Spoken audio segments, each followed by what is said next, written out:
Welcome, everyone, to the Real Whovians cast, episode 935. I am your host, Matrix Lord 212, and I'm with Patrick. What's up, Patrick?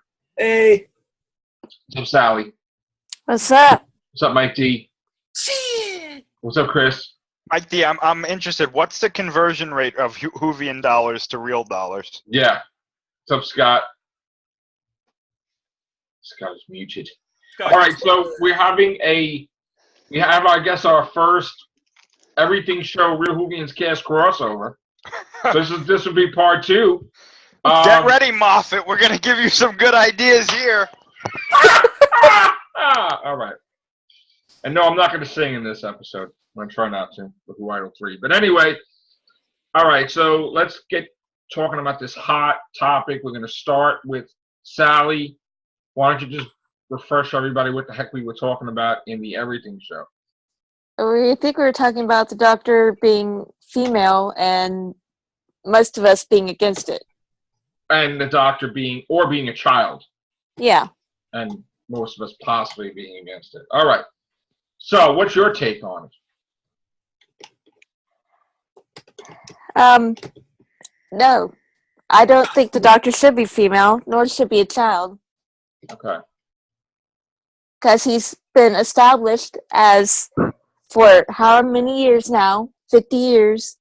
2004 years, or if you count the time he was in the confession dial, 4.5 billion years plus 2004 years. Yeah, exactly. So, he's been a grandfather, father, likes women. I mean, married all women there. So, yeah. To kind of change the dynamic of making him a woman and then getting it really weird, which that's not the focus of the show. You want ratings, you want whatever. You don't do gimmicks. You want the show that would be a gimmick. That's all that would be. That's a gimmick. You want the show to do well. You do interesting, intricate storylines that grabs people's attention, key to time type of thing, Pyramids of Mars, City of Death, stuff like that. Yeah. Really draws them in, Time War type storyline, whatever. That's really going to hold their interest. You don't do like wood lice and spoon heads and emoji monsters. I got a question about something about the sex, like the male-female thing. It seems odd to me that if on Gallifrey, like you had Time Lords that, like if make the Doctor a woman, whatever, things that have been established, why would the Doctor refer to Susan as his granddaughter? Because that's a title, right? If they're multisexual when they could regenerate, why would you have designate titles such as "that's my granddaughter"? Because a daughter's female, so wouldn't you just have that Susan? Like you wouldn't have like a title bestowed upon it? Because it's like saying, well, that's my dad, but that's also my mom, depending on what day of the week it is. Because a mother designates like the feminine female, the dad being the father. So if because the Doctor said he's had a brother also. He had a brother in one of the episodes. So could the brother be a sister too? I mean, it's a little odd. Yeah, like that's the other problem. Well, it was explained, though. In Neil Gaiman's episode, the 11th Doctor stated that Time Lords never changed sex until the Corsair came along and said, the hell with it, I'm going to be the first one. And he was even more of a badass as a female. And ever since he did it, then it started to be a few Time Lords were doing it, okay? In the thing about the general supposedly was always a female, and she wanted in that one incarnation to be a male, which they would have to specially do something with the regeneration. Just like the Sisterhood of Karn said, if you wanted to be a female, you would have to drink a special potion. They create special regenerations. Okay. Because she said that Time Lord science is enhanced on Karn. That's what she said. And also, Missy explained it that she got an upgrade regeneration, meaning that it was able to do more of a kick and change her into a female because she did it for the shock value of scaring the shit out of the Doctor. So in other words, Time Lords just don't change sex. Okay? And in the case of the general switched back from that special regeneration to a woman. So it's only done as far as I know. And I know Moffat tried to change it and say everybody's doing it. It's the hottest thing on Gallifrey. No, because they've been in a time bubble for whatever. But anyway, there was only the Corsair, the General, Missy, and that's it. Three. That's it. So let's not think that this is a thing that should happen or could happen or whatever. And he shouldn't even be regenerating and get distracted and just become a woman. It doesn't work like that. It's not supposed to work like that. And two, from what we've heard in the show, and I don't know if this was a thing in the classic series, but they said this in the new series. They said that Time Lords don't get their regenerations until they go to the academy. Yeah. And they graduate or whatever, right? So think about it like this. If a Gallifreyan is born, and it's before they're even a Time Lord, before they're even considered that, or a Time Lady in this case too, wouldn't put yourself in that case. If you were born a female and you went to the Time Lord or Time Lady Academy, whatever, you passed, you got your regenerations, are they going to tell you, oh, by the way, you might turn into a male at some point? No. Wouldn't you be I don't know about that. Maybe I don't want to do that. What they established in the original series pretty much was that all Time Lords were Gallifreyan, but not all Gallifreyans were Time Lords. That was the whole gist of the old series. And that 12 was the limit of regenerations due to, in part of either Rassilon, I think, due to... It was basically a rule by Rassilon, I feel, Yeah. that when the Time War happened, he threw the rule out the window. Yeah. Because and again, now, I talked about this many times on previous casts. The rule was thrown out the window, and they were living forever, regenerating, battling the Daleks. That's basically what it was. So my thing is that the Doctor says he doesn't know what he's going to be because he can't control it. For whatever reason, he has a problem when he regenerates compared to everybody else. He gets sick. Retcon that. Malphite retcon that because he had the Doctor regenerate into that character from Fires of Pompeii. But he didn't retcon it. It's like as he regenerates more and more and more, maybe he's able to control it. Yeah, because the Master so far, I think it's the Master and the Ronnie were the only two that could actually control their regeneration. The Master went through a second cycle before the Doctor went through a second cycle. Yeah. Romana also was able to control it. Right, Romana was able to, I guess within a certain amount of hours of regeneration cycle, go back into be Princess Astra form. Even she chose her, then she chose something else, then she chose her again. Well, that's what the future Doctor is going to do when he becomes the. He's going to be so good at it, he's going to be able to pick what he wants. The interesting thing is, though, is that Romana never chose a male as one of the personas when she was going through. Mm-hmm. They were all female. Right. So it's just a thing where he can't control it. Now, it could be that he really is half Time Lord, half human. That it kind of affects the regeneration because he doesn't have it that the other terms have it to make it where he can control it like that. But because he thought he was going to have two heads or no heads or whatever, So luckily they established that there was no humanity, pardon the pun, no humanity in him with the Cyberman adventure. Now, did nobody? You know what? One subject that none of us talked about, and that is that.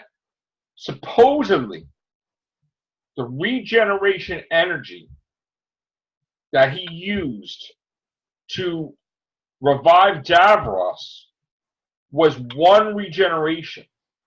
And he said one. And he said that, giving out all that regeneration energy, when he does regenerate, it may be a problem. He may have one hand or one leg or something because something's going to be missing that he needs. So when Capaldi does regenerate, that could be a factor that there's not enough regeneration energy. So what they'll do is they'll do like a rejuvenation, like William Hart now into Patrick Troughton, where the actor looks like Capaldi but younger, and just de-age. You know? Yeah. Who knows? Who knows? So.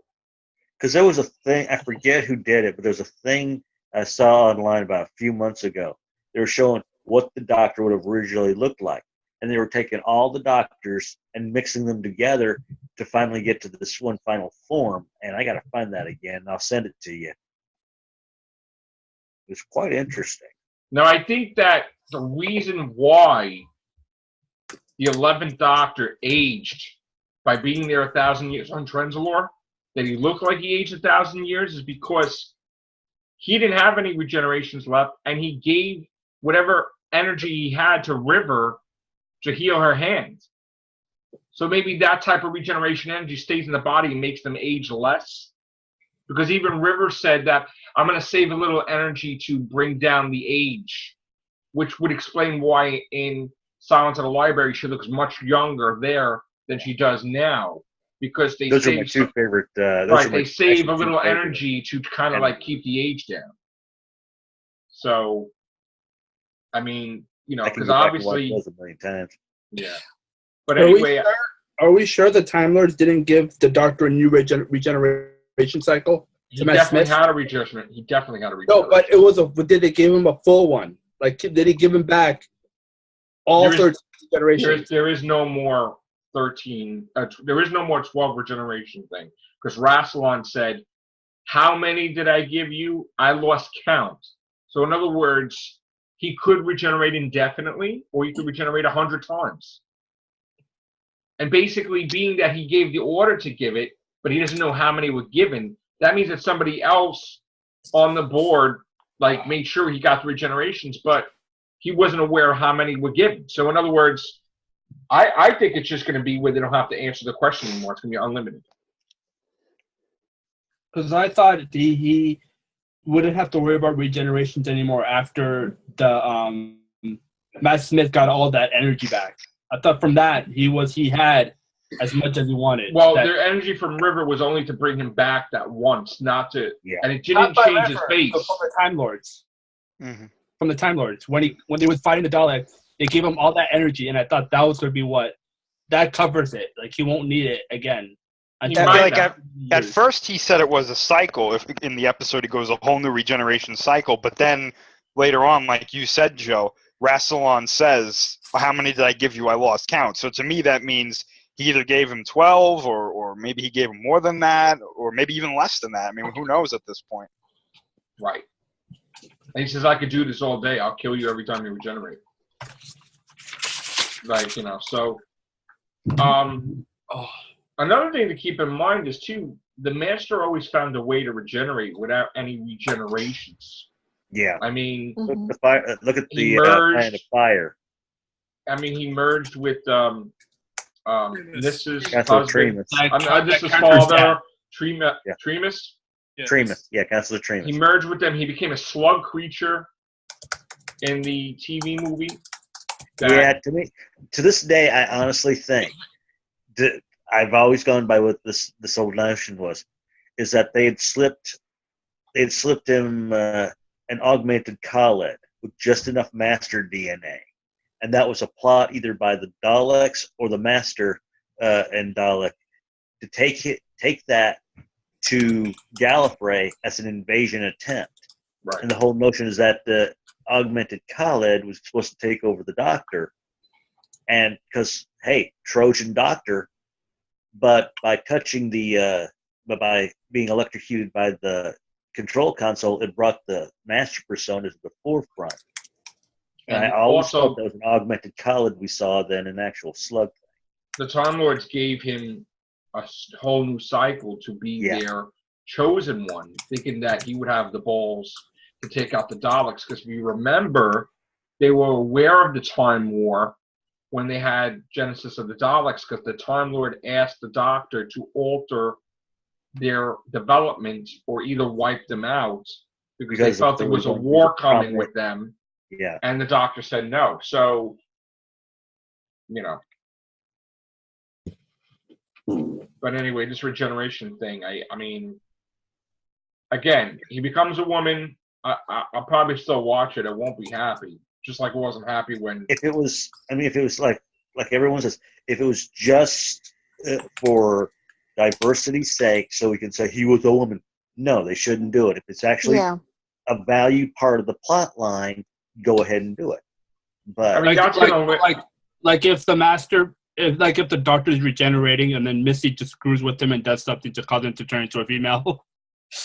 I mean, that they can explain it that way, but she would have to alter the regeneration energy or something. which probably Well, would turn him.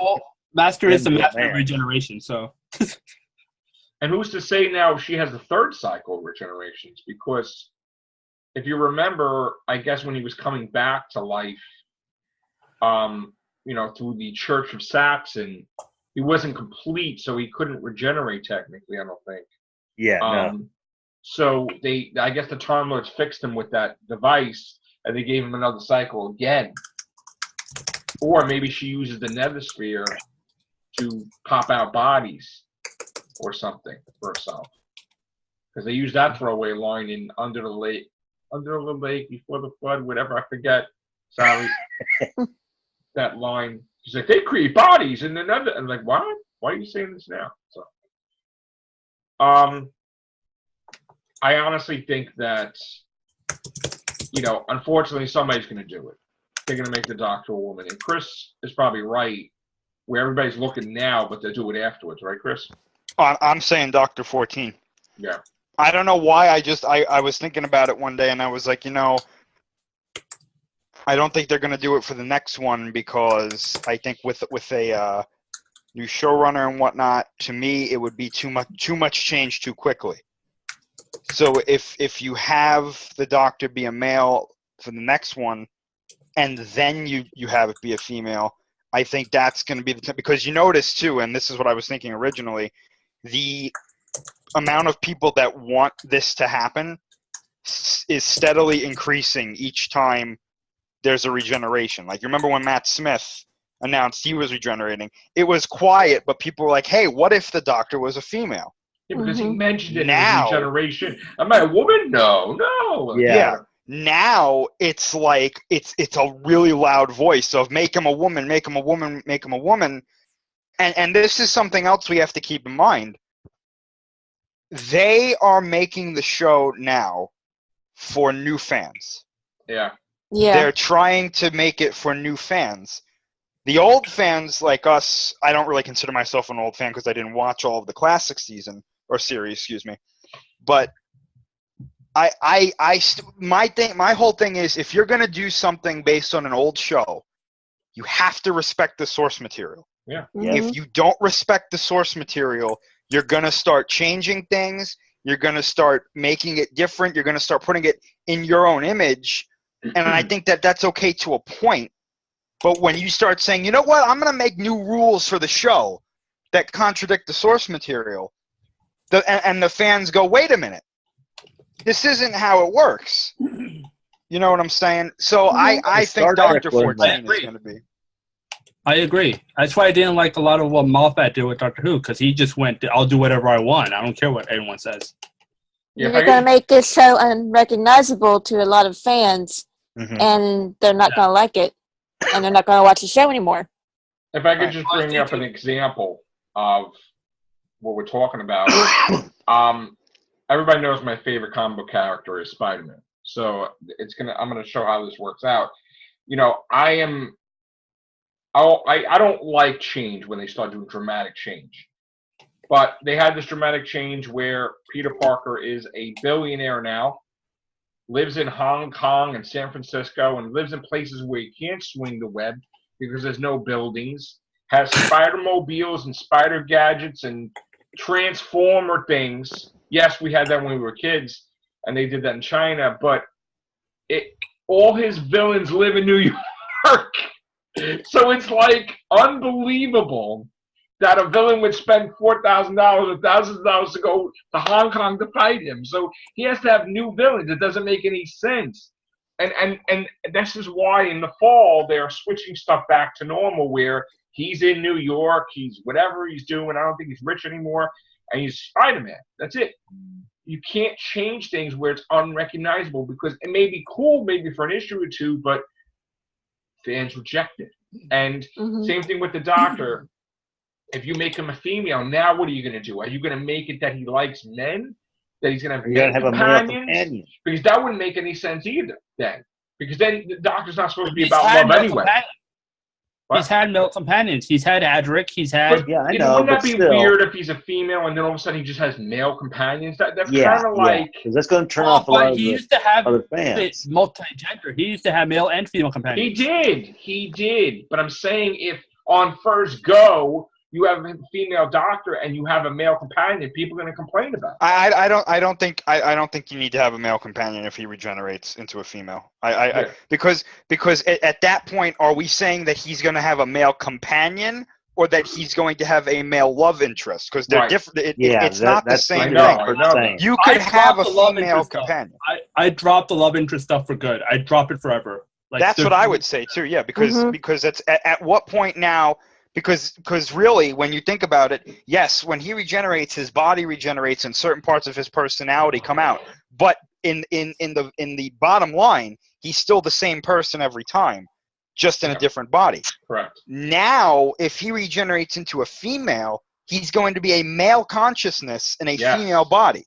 And he's still going to like female. So why would that change his sexual preferences or whatever? Right. So I say what Patrick said. You don't have him or her have a love interest if they regenerate him into a female. You completely get rid of that. You don't even address it. Don't even bring it up. So you do that. Give him a female companion. If later on you want to have one or more companions, be male or female, whatever. But I still think it's a bad idea because part of me thinks that the only reason they would be doing it is not for the whole SJW thing, but it sounds to me like they'd be doing it because the ratings are not where they want it to be, and they're saying, well, let's do something crazy, and that will bring the ratings up. And it's going to that's a bad idea. Because in the because in that in the last Torchwood thing, I still have a problem with when they did the whole sex scene. Regular fans of Torchwood saw that, and yes, they may have felt uncomfortable going, ooh, Jack, I mean, come on. But people who are not familiar with Torchwood saw that, and they clicked it off. 2-1 when they saw Well, he mentioned the Doctor in that scene, by the way.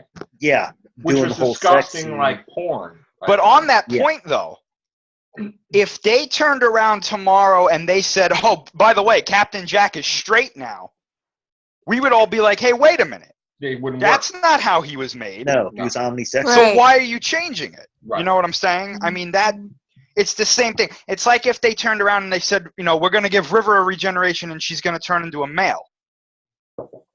Why? The whole point was him meeting her prior to her death, so that would make sense. Which also would bring up, how did she get regenerations if she wasn't in the academy? And the time vortex just gave her regenerations, or we have some untold tales that they got to explain how she learned Gallifreyan, because they don't teach that in school. So anyway, that's just throwing that out there. But anyway, this here's another thing we're gonna have to worry about too. The BBC may end because they're always scared. Oh my God, we're gonna lose the BBC. What happens if that happens? I mean, Doctor Who's off the air until they can work out the rights. I mean, who has the rights? BBC, obviously. So if they end the BBC totally, that they're worried about it, they were trying to have fundraisers and whatever. What's going to happen with the rights? Is it going to be shelved for decades? I mean, is that why it's only commissioned from 2020? Because they don't even know if BBC is going to be around anymore. Well, I think that was the contract that they signed. It was till 2020, and then you re-sign it. Because when did they sign that contract? Years ago. Right. So usually with TV deals, you sign for like 5 or 6 years, and then when that comes up, like I know WWE's contract with USA, I think ends in 2019.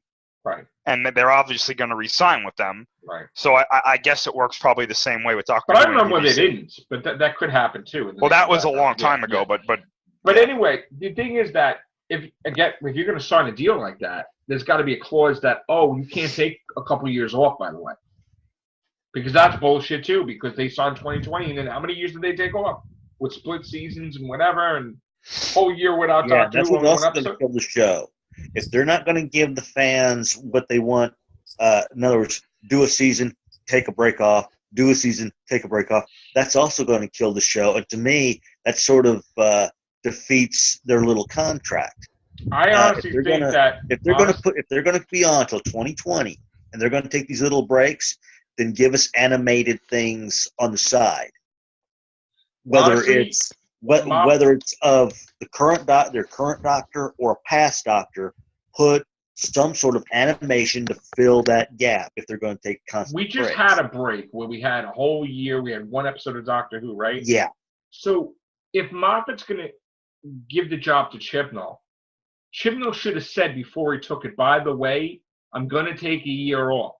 Because if that was the case and it was a new decision, that means that actor or actress is going to have to sit for like a year and a half or 2 years in the role without doing anything. Nobody in the world does this except for the BBC. It's ridiculous. You can't expect. This is why.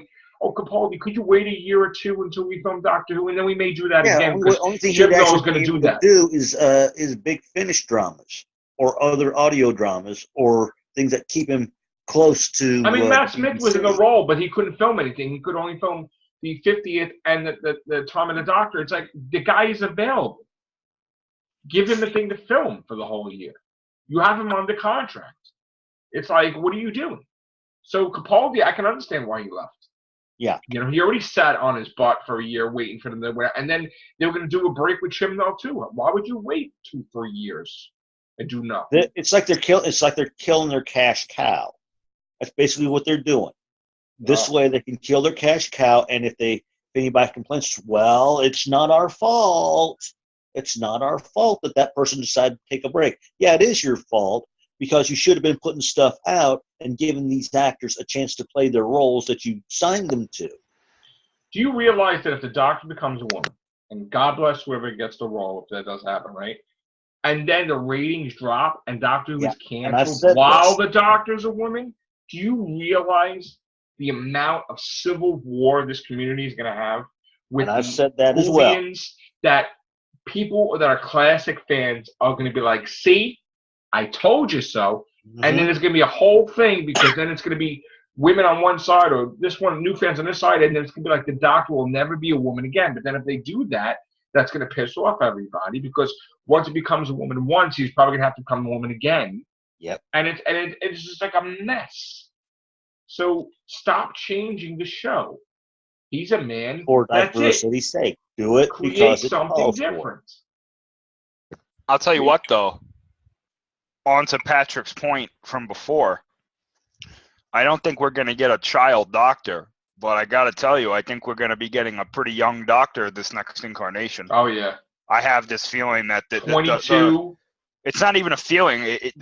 My evidence is the reaction that the new fans, who I personally believe they're marketing to, the new fans had a pretty big backlash with Capaldi because they're like, why is he so old?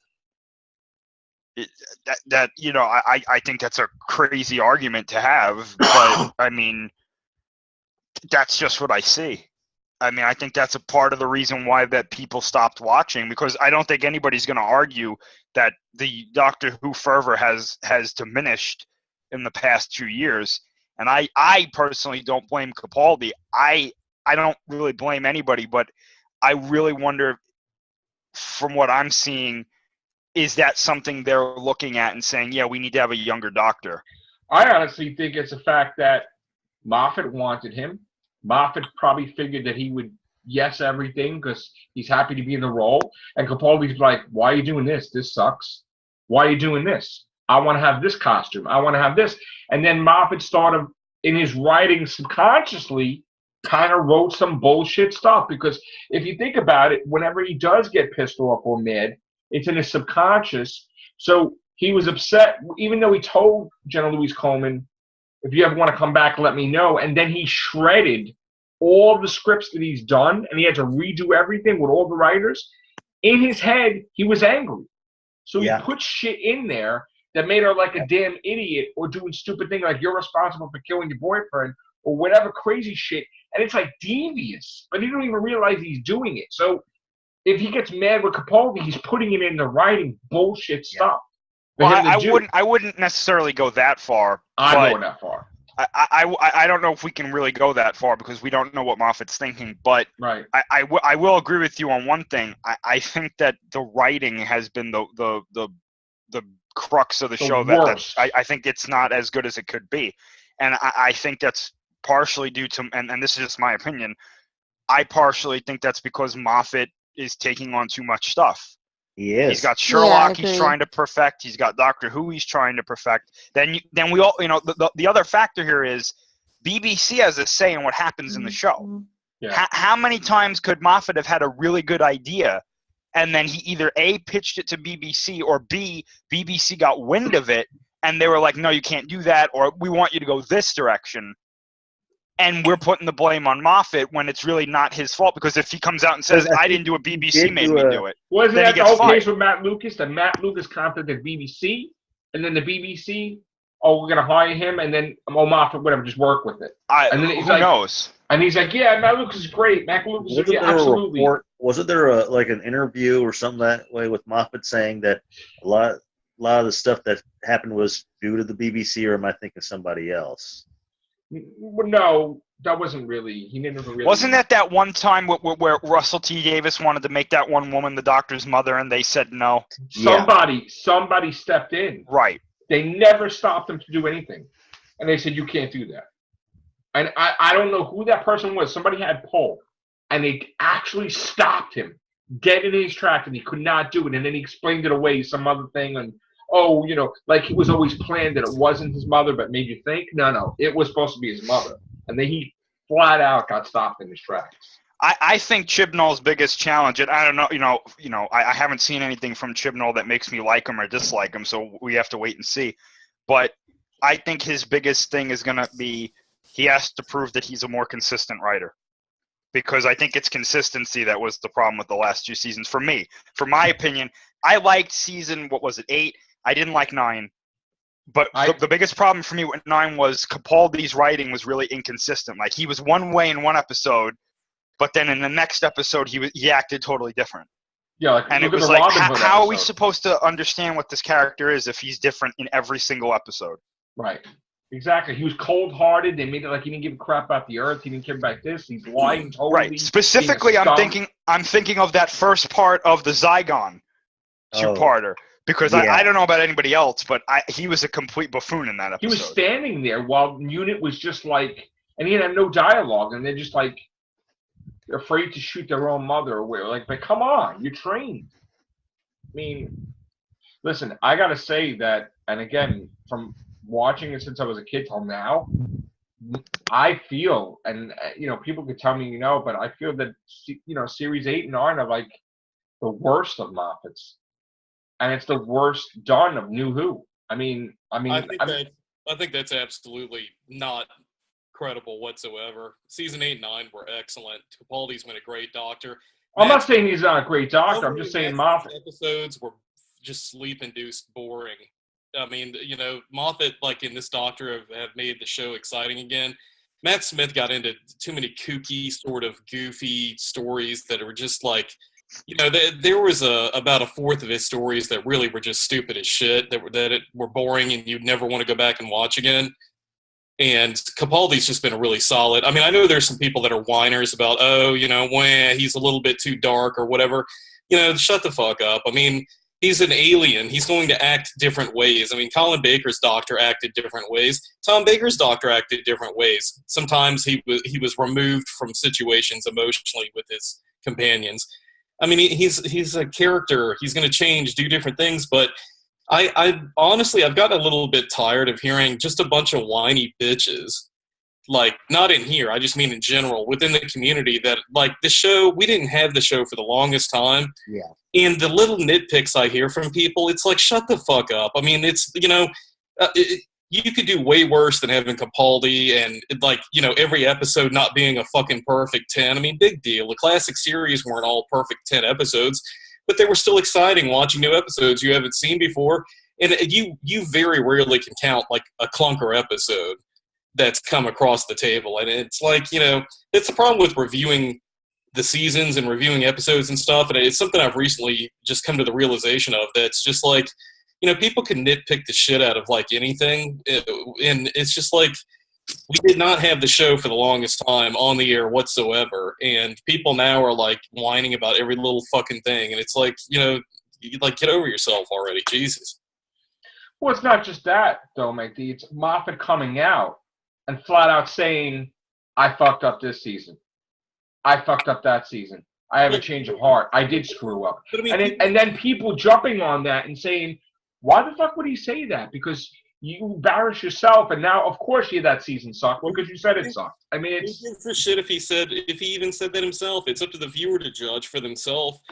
I mean, you didn't have like Carrie Nation coming out, and you didn't have like these writers, like, you didn't have like Eric Sayward and these people, after the fact. Like, I was watching the Frontios DVD, and Sayward was having some things to say about a couple of the episodes that he was involved with and things like that. And he was saying he wasn't necessarily even a sci-fi fan. He would say he just wanted to write good, solid scripts that were interesting and stuff like that. I mean, who cares what these people say about their own stuff? I mean, they can criticize their own writing, because every artist, no matter how brilliant they are, or if they're just a legend, they're not going to like half the stuff they do anyway. That's exactly what I was going to say. They're going to be critical. They're their own worst critics. So you're going to have somebody like complaining about the Mona Lisa, oh my God, like what a terrible piece of art. Doesn't have any eyebrows. Yeah. I mean, you have these iconic sorts of works of art, and people, I mean, you're going to have like musicians complaining about the fact that like, Hey Jude could have been a little bit tweaked a little better or something. I mean, come on. I mean, it's a classic song. So well, it's also the people, that's the artists themselves. As time goes on, their styles and everything change, and then they look back on their work, like say George Lucas, and change everything. They start changing all kinds of your own stuff. I'm not making an argument for George Lucas, because I think it's stupid for him to go back and keep tweaking shit. Yeah, right. Just throw it out there, and it is what it is. And it's a product of what you were doing at the time with that. I mean, the classic series wouldn't be the classic series if they went back and just started retweaking all of the stuff and trying to retweak all of the, we're going to modernize all the special effects to where all the ships. Like they're doing with Star Trek. Yeah. And I mean, it just, part of the charm of classic Doctor Who is the fact that it's kind of clunky. It's the writing that, and the concepts that are so brilliant. That's why Harlan Ellison, one of sci-fi's greatest sci-fi writers, said that Star Trek and Star Wars are complete shit compared to Doctor Who, and how great the concepts and the writing are. That's why it's such a legendary show, and arguably the best sci-fi show that there's ever been. Is not because of how funky a wall looks, it's because of how brilliant the writing and the concepts are. Because if you look at it in a way, Doctor Who is pretty much the Lone Ranger. His TARDIS is Silver, and whoever his companion is Tonto.